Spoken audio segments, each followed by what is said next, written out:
सुनील नरेन और रसल को हिंदी आ गई होगी। मेरे को लगता है आ गई होगी। रसल को तो आई गई होगी, वो गाना भी गाते लुटपुट गया लुटपुट गया। सुनील को भी आ गई होगी। सुनील तो एक्चुअली देखें तो इंडियन ओरिजिन है, थोड़ी बहुत तो आती होगी। ये वो सुनील नारायण थे कि था कि भाई तेरे कहीं भी लगे तू रन भाग जाना।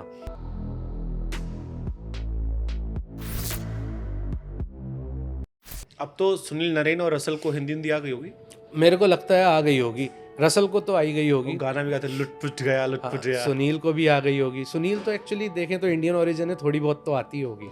But yes, but again Sunil Narine what a character. Last year जो बैटिंग बॉलिंग हुई, ये कैसे हो जाता है कि आपने अपना बेस्ट एंड के लिए बचा के रखा है। भाई मैं hats off to that guy honestly speaking, because मेरे को आज भी याद है कि 2014 में जब मैं केकेआर गया था तो वो भी थे और हम लोग जब साथ खेल रहे थे, जब फाइनल भी जीते थे तो वही मेरे साथ बैटिंग कर रहे थे। तो ये वो सुनील नारायण थे कि था कि भाई तेरे कहीं भी लगे तू रन भाग जाना। और आज वो सुनील नारायण है कि जो ओपन करने आ रहा है, उसने अपने दम पे मैचेस वन साइडेड कर दिए। So I think lot of hard work goes behind that. और कहीं ना कहीं वो बैट स्विंग उनके बैट में था और उनको मेरे को लगता है बोला भी गया होगा कि भाई तू बैटिंग कर। और शायद गौती भाई एक ऐसे कैप्टन है जो आपको पहले ही, कैप्टन कोच हैं जो पहले ही बता देते हैं कि I am looking for this kind of a role from you. मतलब जैसे पहले था, ये 17 में भी हुआ था, बट पहले वो लप्पे मारते थे कि आए 2-4 मारे, उनका काम था, आउट हो गए। अब वो प्रॉपर बैट्समैन है कि नीतीश राणा भाई तू खड़ा रहे, मैं मार रहा हूँ। अभी अगर आप देखें उन्होंने जो किया बैटिंग, हाँ, उन्होंने सिर्फ बॉल अपने पाले में गिरने का इंतजार किया। तो वो थोड़ा सा पेशेंस वाला गेम खेले और जिस तरीके से खेले, वो कई बार एक होता है फ्लो भी होता है कि आपकी लग रही है आप मारते चले गए, और वैसा ही हुआ थ्रू आउट द सीजन। उन्हें मोमेंटम इतना अच्छा मिला हुआ था, जो बैट उनके बीच में लग रही थी बैट के, वो बाहर ही जा रही थी। अपार्ट फ्रॉम यू, आपकी नज़र में इंडिया का बेस्ट लेग स्पिनर कौन है? एक लेग स्पिनर शायद अभी आपके चैट पे आए थे वो, तो काफ़ी इंटरेस्टिंग कॉन्वर्सेशन, काफ़ी ज़्यादा, तो उसके बारे में आपने भी कई बार चर्चा की किसी जगह पर। नहीं, मैं उनको बहुत हाई रेट करता हूँ because he is a brilliant bowler. और मैंने काफ़ी मतलब पीछे से देख के काफ़ी चीज़ें सीखी है उनसे।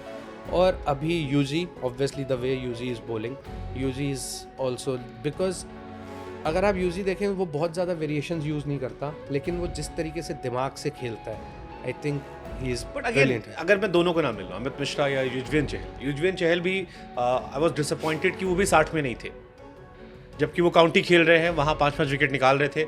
और बहुत सारे लोग कह रहे हैं कि यूजी हमेशा स्कीम से बाहर क्यों आते हैं। तो एक लेग स्पिनर होने के नाते आप बेहतर समझा सकते हैं कहाँ वो लैक कर रहे हैं कि सेलेक्टर्स के थॉट प्रोसेस में आ ही नहीं रहे कहीं पर, या तो वो बेंच पे होते हैं या टीम से बाहर होते हैं। देखिए, अगर एज ऐसे कि या वो रेड बॉल स्कीम में नहीं होंगे, क्योंकि अगर आप देखें तो रेड बॉल बहुत ज़्यादा खेलते भी नहीं है, वो वाइट बॉल ही खेलते हैं। और काउंटी में भी वो वनडेज ही खेल रहे हैं, वहाँ 5-5 विकेट ले रहे हैं। तो अगर वो स्कीम में नहीं है, और I think he also cross 30 है, तो मेरे को लगता है कि वो नहीं होंगे स्कीम में, तभी नहीं है। अदरवाइज ब्रिलियंट बॉलर, आईपीएल में हाईएस्ट विकेट टेकर है। इनफैक्ट आप ये सोचिए, जबकि पहले 2 साल शायद वो 3 साल खेले भी नहीं थे, उसके बाद he is the highest wicket taker. So it means he is doing something right, तभी वो वहाँ है। तो as a bowler, as a player, वो आपके पर्सनल तौर पे आपके दिमाग पे ज़रूर जोर डालता है, लेकिन जैसा मैंने अभी पहले थोड़ी देर पहले बोला था, फ़र्क किसी को आसपास नहीं पड़ता, फ़र्क आपको ही पड़ता है। तो बेटर है कि आप सिर्फ फोकस करें अपने गेम पे और सीधा चलते जाएं। ओके, आपने अमित मिश्रा जी के बारे में जिक्र कर दिया, तो मैं ये क्वेश्चन रख दे रहा हूँ। बहुत बैशिंग उनको लेकर हुई, दो उन्होंने बहुत सारी अच्छी बातें भी कही थी, बहुत सारी बातें इंस्पायरिंग बताई, बट उनकी 1-2 पार्ट को लेकर सारी खबरें, सारी चीज़ें बन गई। और उसमें उनका एक दर्द भी था कि एक रूल था जो मेरे टाइम पे था, मेरे साथ नहीं हुआ। सो आई रेज द क्वेश्चन। और कई बार एज अ प्लेयर आप चाहते हो जवाब लेना, स्पेशली फ्रॉम दोस्त जिनसे आपके रिश्ते होते हैं। आपने पॉडकास्ट देखा वाला? पूरा नहीं देखा, पर जो वो बैशिंग वाली बात है वो देखा था। वो उतने गलत थे जितना उनको लोगों ने बैश किया। देखिए, वो किस तरीके से दिखाया गया वो मेरे को नहीं लगता कि वो क्या था, क्योंकि मेरा जितनी बात यहाँ विराट की हो रही थी, तो मेरा जितना भी विराट के साथ रहा है कॉन्वर्सेशन हो, हम लोग जूनियर क्रिकेट साथ खेले, तो हम लोग आज भी वैसे ही मिलते हैं जैसे पहले मिलते थे। और कोई चीज़ें होती हैं कि अगर मेरे को विराट से कुछ बात करनी है, कुछ करनी है, तो मेरी आज भी वैसे ही बात होती है जो होती थी।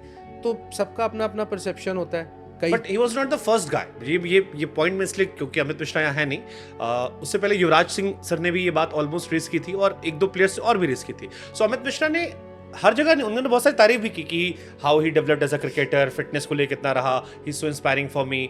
एक दो चीजों को लेकर ही मेंशन। देखिए, एज आई सेड, हर किसी का अपना अपना एक रिलेशन होता है हर प्लेयर के ट्रू साथ। हो सकता है आपकी मेरी अच्छी बने, आप दोनों की अच्छी ना बने। ट्रू। तो मेरा उनके साथ, विराट के साथ जो रिलेशन है, जो आज से 10 साल पहले था, 15, मेरा आज भी वैसा है। तो मैं उस पर क्या